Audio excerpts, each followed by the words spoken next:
This story is titled, My Wife's Rich Family Demanded that I sign a prenuptial agreement, and she cheated. Now she is begging to reconcile because I am leaving her penniless. All right, I don't even know how to begin this. But I'm sitting here at 3 a.m. staring at the ceiling, and I can't get the anger out of my head. I never thought I'd be the guy posting about his life falling apart on the internet, but here I am. My 47 million wife, 45 female, of over 20 years cheated on me. Let me just put that out there. 20 freaking years. I trusted her with everything. My time, my love, my kids, and she blew it up for some guy who's closer to our kids' age than hers. I don't even think I'm fully angry yet. It's more like a dull, numb ache that's taking its sweet time to hit me properly.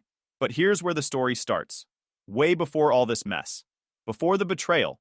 Before the cheating. Before everything fell apart. So my wife and I got married in our early 20s. We met in college. Typical story, I guess. I didn't have much growing up. My parents were hardworking people, but we weren't rich. My wife, on the other hand, came from money. Her family was on a whole different level. Her dad owned some big businesses, and her mom threw charity dinners like it was her day job. When we first started dating, I could tell her parents didn't like me. They never said it out loud, but you could see it in the way they looked at me, the way her mom asked me questions about my future plans, like I was being interviewed for a job. Still, I loved their daughter, and she loved me. That's all that mattered to us. Or at least that's what I thought. When we got engaged, the family dropped the prenup bomb on me. I remember sitting in their massive living room with her dad practically glaring at me while their lawyer explained the terms. Basically, if we ever got divorced, she wouldn't owe me a dime, and I couldn't touch any of their family's money.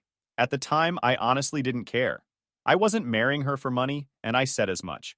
I was some broke college kid, and it's not like I was bringing anything to the table financially either. So why would I argue? I signed it without a second thought. I guess looking back, that was the first time I let them treat me like I was less. Like I didn't matter as much as her or their family name. But I brushed it off. I loved her. She loved me. And that was enough for me. Fast forward a couple of years. We got married, had our first kid, Christy, and life felt good. I was working my ass off at my job, pulling in a decent income while my wife stayed home with the baby. That was her choice. I was fine with it. Honestly, I was proud that I could provide enough to let her do what she wanted. We talked about hiring a nanny or daycare, but she said no. She wanted to be there for the kids, and I supported her. Over the next few years, we had 3 more kids, 2 boys, Jack and Daniel, and another girl, Jane. I won't lie, money was tight at times, but we always managed. I worked harder. She took care of the kids and the house. We were a team, or at least, I thought we were. During all of this, her family's money kept things easy for her. They'd send her monthly allowances or pay for things like vacations, clothes, or private schools for the kids. Her family's money meant she never had to worry about much. That was just the way things were. And honestly, I didn't mind. I was still contributing to the household. I paid for our house. I paid for groceries, bills, and whatever we needed to keep going. Then, about 10 years ago, her family's money started drying up. I don't know all the details, but there were lawsuits, some bad investments, and eventually the allowances stopped. Her dad's businesses went under. Her mom lost her precious charities. It was like watching a slow train wreck, except it wasn't my problem. Around this time, my wife started to change. She didn't get a job. I didn't ask her to. I just assumed we'd keep going like we always had. But she started becoming bitter, complaining more about the things we didn't have, talking about how different life was before the money ran out. At the time, I thought she was just struggling with the transition. Her whole life before me was one of privilege, and now she was living a life like everyone else. I thought we'd push through. I had no idea she'd throw everything away. Here's the part that stings the most. After 20 years of me being the stable one, of me being the provider while she stayed home, the prenup is screwing her, not me. She has no alimony rights because of it. That was part of the deal, and at the time, she and her family didn't think it'd ever matter. But now that she's cheated, now that I'm leaving her, she's realizing what that prenup actually means. The only thing we own together is our house. It's paid off, but the upkeep, taxes, and HOA fees are not cheap. Once the divorce is finalized and the house gets sold, she'll get her share of the proceeds, sure. But after that, she'll have to figure out what to do. I know that sounds harsh, but I'm done caring. She made her choices. I never wanted this. I married her because I loved her. I gave her 2 decades of my life. I helped her raise 4 amazing kids. I worked my ass off so she didn't have to worry about money. and she repaid me by throwing it all away for someone who probably doesn't even know what it's like to have a mortgage. I don't feel guilty for leaving her penniless, and I don't think I should. She didn't feel guilty when she cheated on me. Actions have consequences, and now she has to deal with them. I guess I should explain how I found out about the affair because, looking back, it almost feels surreal. Like, how did I miss the signs? Was I that blind? Or did I just not want to see it? I still go over it in my head, trying to pinpoint when exactly she started drifting away from me, when our marriage quietly fell apart while I was too busy to notice. It all started a few months ago. I'd been working later than usual. Work's been rough this year with layoffs and constant pressure to perform. So I was putting in extra hours, trying to make sure everything stayed afloat. My wife, meanwhile, seemed fine. She wasn't complaining about me working late like she used to, which, in hindsight, should have been a red flag. I just thought she was used to it after all these years. One night, I came home and she was on her phone laughing at something. She quickly put the phone down as I walked into the room. That's when I felt it. That weird gut feeling that something was off. I ignored it at first because, honestly, what could I say? Hey, I didn't like the way you laughed at your phone? It sounded insane. But that gut feeling didn't go away. Over the next few weeks, she got more and more secretive with her phone. She'd take it with her everywhere. Bathroom, kitchen, even out in the garden when she was watering plants. This was not like her. My wife was never tech-obsessed. She'd even make fun of me for being glued to my laptop sometimes. Now suddenly, her phone was her new best friend. I told myself I was imagining things. After 20 years, I thought I knew her better than anyone. I kept brushing the feeling off, convincing myself it was stress or paranoia. But then there were the weird errands. She started going out to run errands more often than usual. Always alone, always at odd times. I'd come home and the kids would say, "Mom just left to grab some groceries," or "She said she's picking up a gift for someone." The tipping point came when I saw her car parked at a strip mall across town one day. I had left work early, completely unplanned, because one of my meetings got canceled. I was driving through the area to grab lunch when I spotted our car. I figured she must have been shopping, but as I pulled into the lot, I saw her sitting in the car with someone in the passenger seat. I couldn't see his face, but I knew immediately it wasn't one of our kids. I froze. I remember gripping the steering wheel so hard my knuckles turned white. I didn't want to confront her right then and there. I don't even know why. Maybe I was scared of what I'd find out, or maybe I was trying to give her the benefit of the doubt. I just sat there for a minute, staring at the car, before I turned around and drove home. That night, I couldn't look at her the same. Every word she said, every smile she gave me felt fake, like I was seeing her through a completely different lens. It ate away at me, and I knew I had to find out the truth. I'm not proud of what I did next, but I'm also not sorry. I went through her phone. She'd left it charging in the kitchen while she was taking a shower, and I finally had the chance to look. The password hadn't changed, so I got in right away. The messages were all there. Dozens of texts to someone named Ryan. I read through everything, and my stomach dropped with each word. They'd been seeing each other for months. The texts weren't even careful. They were flirty, suggestive, and downright disgusting at times. Stuff like, "Can't wait to see you again," or "Last night was amazing." There were a few pictures too. Nothing graphic, but enough to tell me exactly what was going on. It felt like the ground disappeared beneath me. I stood there in the kitchen with my wife's phone in my hand, shaking. My head was pounding. I put the phone back exactly where I found it and walked outside because I couldn't breathe. I don't know how long I stood in the yard, staring at nothing, but eventually I went back inside. She came out of the bathroom with her hair wet and asked if I wanted to watch a movie later. She smiled at me. Smiled, like nothing had happened. That's what I can't get over. How easily she could lie to me, look me in the eyes, and pretend everything was fine. That night, I didn't say a word. I slept, or pretended to, on my side of the bed, while she snored softly next to me. I lay there staring at the ceiling, trying to figure out what the hell I was going to do. Part of me wanted to wake her up right then and confront her, scream at her, demand answers. But another part of me felt numb, like if I stayed quiet long enough, maybe I could pretend I hadn't seen anything. The next day, I called a lawyer. I didn't say a word to my wife. I just left for work, sat in my car for an hour, and then found a divorce attorney who came highly recommended. I didn't want to play games. I wanted to know my options and what I could do to get out of this marriage as cleanly as possible. My lawyer was great. She walked me through everything calmly and told me I needed to act smart, not emotional. She said not to confront my wife yet and to start gathering evidence. The texts were a good start, but I needed more. So for the next week, I pretended everything was fine. I acted normal while quietly gathering proof, bank statements, her location history, screenshots of messages. I felt like a damn detective in my own house. It was the worst week of my life. Finally, I had enough. My lawyer filed the paperwork, and my wife got served the next morning. Her face when she opened the envelope is something I'll never forget. Shock, confusion, maybe even a little fear. She looked up at me, and all I said was, I know. I didn't yell. I didn't explain. I just walked out of the room. I'll never forget that day because it was the last time I felt like my life was still somewhat in my control. Little did I know things were about to get even messier. I'll be honest, when I first found out about the affair, my biggest concern was keeping it between me and my wife. I didn't want my kids dragged into it. They didn't deserve this mess, and I didn't want to shatter their relationship with their mother. I figured the less they knew, the better. I thought I was protecting them. Of course, that's not how it went. The moment my wife got served with divorce papers, she decided to flip the script. Instead of dealing with what she'd done, she ran straight to our kids and turned on the waterworks. I wasn't there to see it firsthand, but apparently, she sat them all down in the living room and told them I was giving up on the family and rushing to divorce over one mistake. One mistake. That's how she described it, like forgetting to take out the trash or being late for dinner.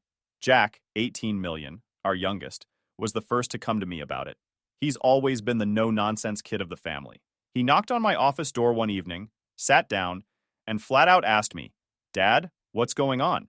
I tried to keep it simple. I said, your mom and I are having some serious issues, and we're not going to stay together. He nodded, processed it for a second, then asked, did she cheat? The question hit me like a punch. I wasn't expecting him to put it together so fast, but Jack's always been sharper than people give him credit for. I didn't lie. I said, yes, she did. I saw the anger flash across his face, but he didn't say anything else. He just nodded again and left. That was the start of it. From there, the other kids started asking questions. Jane, 20F, texted me first. She's quieter than her siblings, more reserved, and I think she was trying to feel me out. She asked if it was true I'd filed for divorce. When I said yes, she just replied, okay. No follow-up, no judgment. Jane's always been the type to keep her thoughts to herself, but I could tell she was hurt. Daniel, 19 million, on the other hand, was more upset about the situation as a whole. He called me a few days later and asked if there was any way we could work it out for the family. I had to explain to him that trust is everything in a marriage, and once it's gone, you can't get it back. I told him I couldn't spend the rest of my life with someone who looked me in the eyes and lied to me. He seemed to understand, even if he didn't like it. Then there's Christy, 22F. I saved her for last because, honestly, her reaction has been the hardest for me to deal with. Christy has always been close to her mom, closer than she's ever been to me. That's not to say we didn't get along, but I was the strict parent, the one who made the rules and enforced them while my wife played the fun, easygoing mom. So I wasn't surprised when Christy took her side immediately, but it still hurt like hell. She showed up at my house one evening, practically demanding to talk to me. I let her in, and she wasted no time tearing into me. Why are you doing this to Mom? That's the first thing she said. Not a question about what happened, not asking for my side of the story, just accusing me. I stayed calm because, at the end of the day, she's still my daughter, and I love her. I told her the truth, plain and simple. Her mom cheated.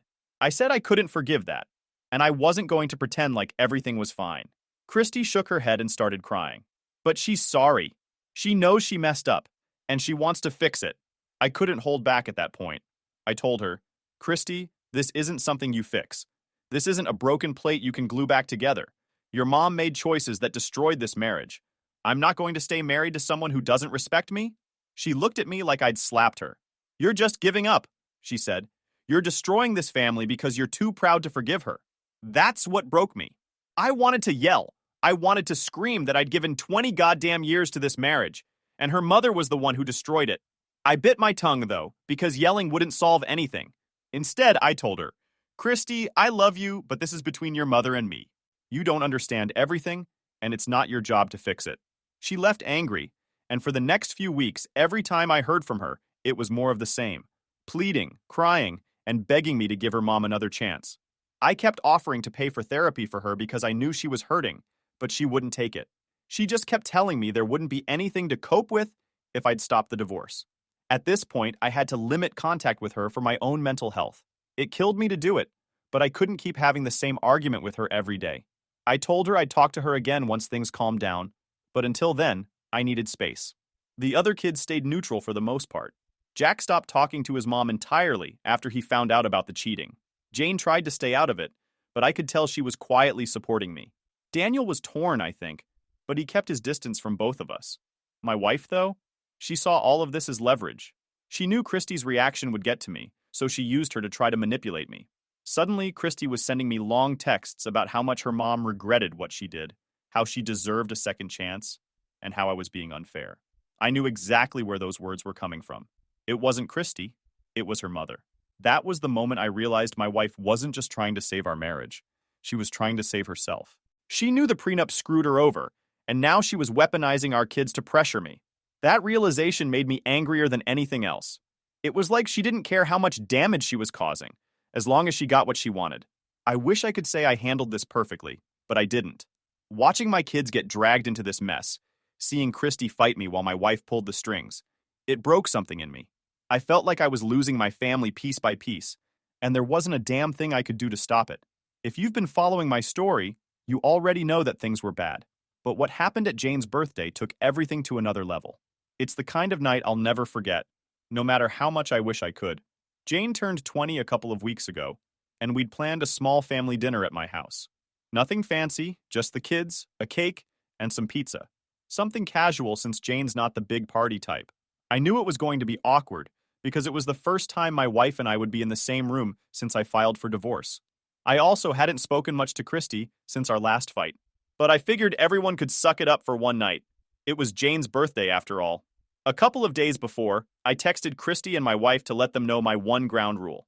Don't bring up the divorce. I told them this was for Jane, and I wasn't going to let our issues ruin her day. I thought I'd covered my bases. Christy never replied to my text, and my wife didn't either. That should have been my first clue that things were going to go sideways. The day of the dinner, everyone showed up.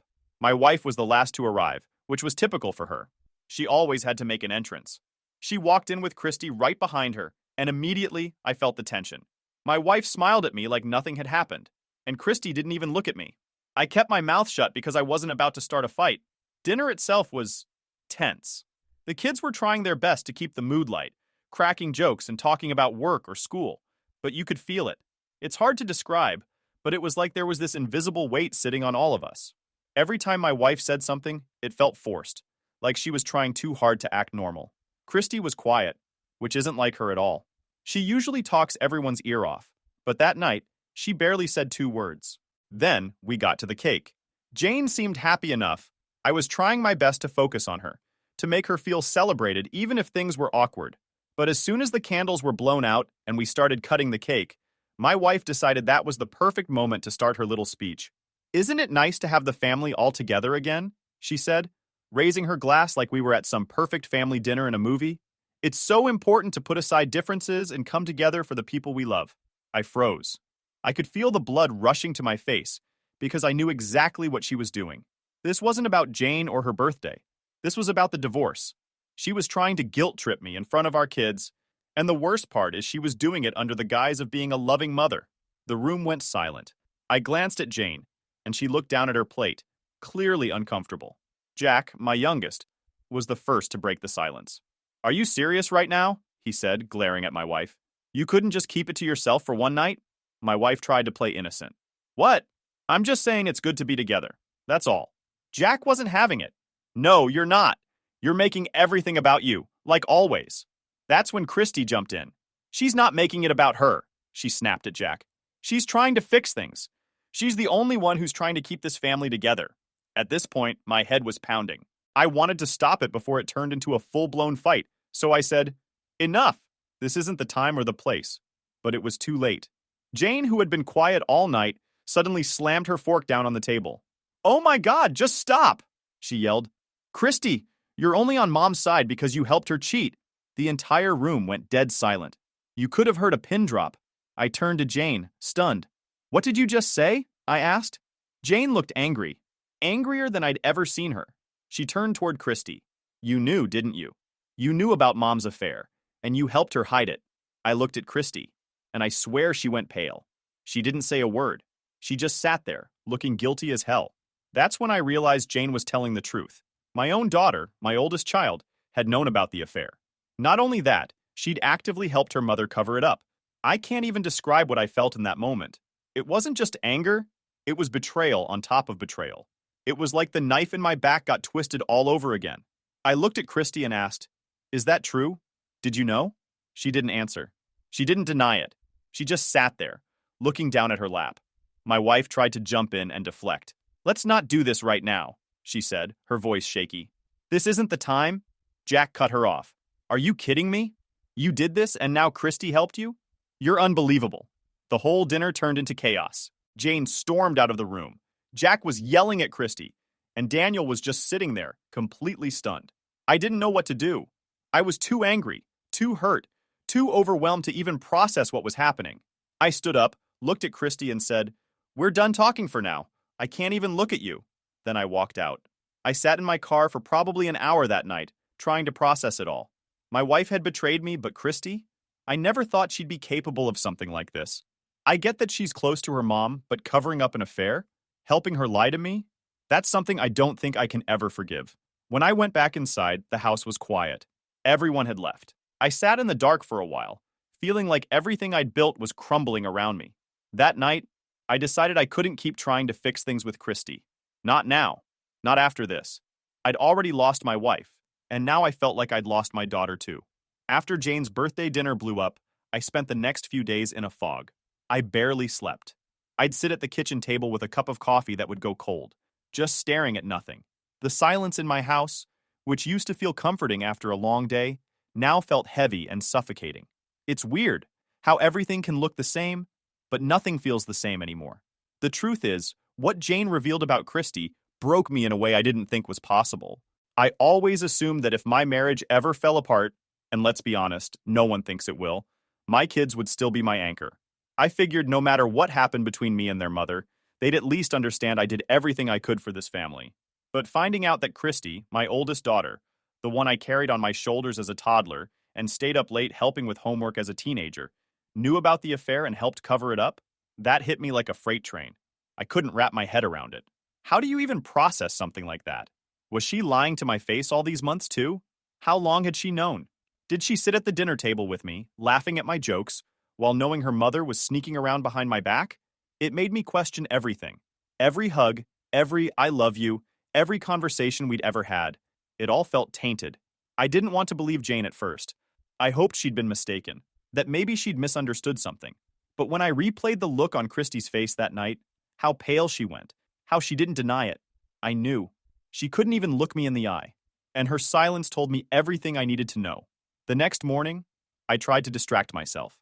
I went for a long drive with no destination, just circling the outskirts of town with the windows down. It didn't help. Everywhere I looked, I was reminded of my family, of the life I thought I'd built. The gas station I'd taken Christy to when she was learning to drive. The park where we used to have picnics. The ice cream shop the kids loved when they were younger. It was like my entire town was mocking me. When I got back home, I sat down and tried to write Christy a text. I thought maybe I could calmly ask her why. Why she'd do this. Why she'd betray me like that. But every time I started typing, my anger took over. I'd start with, "How could you?" and then delete it. I'd try something softer like, "Can we talk?" But that felt pointless. What was there to say? I knew I'd just end up yelling, and I didn't want that. So I didn't send anything. I spent most of that day replaying memories of Christy in my head. When she was little, she used to sit in my lap and tell me I was her hero. I was the one who took her to her first concert when she was 13. I remember how happy she was, holding my hand the entire time, because the crowd was so big, and she didn't want to get lost. She used to call me for advice about boys or college classes when she moved out. So how did we get here? How did I become the villain in her eyes? I keep thinking maybe I wasn't enough of a dad to her. Maybe I worked too much. Maybe I didn't spend enough time bonding with her, and that's why she sided with her mom so easily. I don't know. I'll probably never know. That evening, I finally broke down. I'll admit it. I'm not ashamed. I cried like I haven't cried since I lost my own father. It wasn't just about my wife anymore. It was about my daughter. I've always been the type of guy who holds things together for everyone else, but I couldn't hold it in anymore. I was grieving the family I thought I had, the trust I thought we shared. It felt like I'd lost everything all at once. After that, I decided I needed to make a choice. I couldn't keep sitting in my house feeling sorry for myself. I couldn't keep driving myself crazy replaying what Christy did or why she did it. I love her. She's my daughter, but I realize that I can't fix this right now. She made her choice, and I can't let her guilt trip me into fixing a marriage that's already dead. I texted her the next morning. It wasn't long, just, Christy, I love you, but I need space right now. I can't talk about this until I've had time to process. I hope you understand. She didn't respond. It hurt not to hear back, but in a weird way, it also gave me some peace. For the first time in weeks, I felt like I was taking control of something. Christy wants to blame me for breaking up the family, but I refuse to carry that burden. I didn't cheat. I didn't lie. I didn't drag her into this mess. Her mother did that, and if Christy wants to ignore that fact, that's on her, not me. I've also decided to focus on the kids who do understand. Jack hasn't talked to his mom since Jane's birthday. He's angry, but I can tell he's also trying to hold himself together. I talked to him briefly about what happened, and he just said, "Mom screwed up. That's not on you." Hearing him say that made me realize I'm not alone. Jane's been quiet since her outburst, but I pulled her aside the other day to check on her. I told her I was proud of her for standing up for what was right, even if it caused a scene. She teared up a little and said, "I just wanted the truth to come out." I hugged her, and for the first time in weeks, I felt like maybe things would be okay. Daniel's still keeping his distance, but I know he'll come around eventually. He's always been the middle ground kid, and I don't blame him for not wanting to take sides. As for my wife, I haven't spoken to her directly since Jane's birthday. My lawyer handles everything now, and I plan to keep it that way. The less contact I have with her, the better. I don't know what the future looks like with Christy. Maybe one day she'll realize what she did, and we can rebuild our relationship. Or maybe we'll never recover from this. All I know is that I can't force her to see the truth, and I can't let her guilt manipulate me anymore. For now, I'm taking it one day at a time and trying to focus on the kids who are still here for me.